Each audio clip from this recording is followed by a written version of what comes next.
தெறிக்கவிடும் காரம் நிறம் சுவையை தருகிறது. ஆச்சி மிளகாய் தூள் தெறிக்கவிடும் காரம் நிறம் சுவை.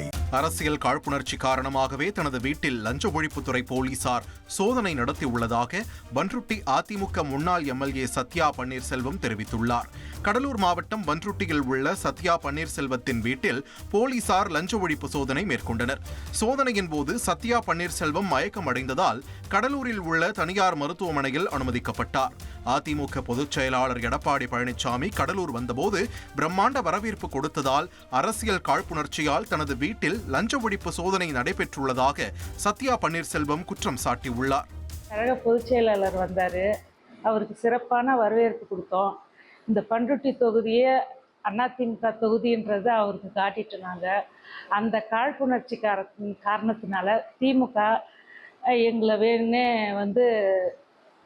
விஜிலன்ஸ் வர வச்சாங்க. இதேமாரி நெய்வேலியிலையும் அம்மா சிலை திறக்குள்ள அப்போ வரவேற்பு கொடுத்தப்பையும் இதேமாரி செஞ்சாங்க. இப்போ அண்ணன் 2-3 நாள் தான் ஆச்சு பொதுச் செயலாளர் அதுக்குள்ளே இது பண்ணுறாங்க. தெறிக்கவிடும் காரம் நிறம் சுவையை தருகிறது. ஆச்சி மிளகாய் தூள் தெறிக்கவிடும் காரம் நிறம் சுவை.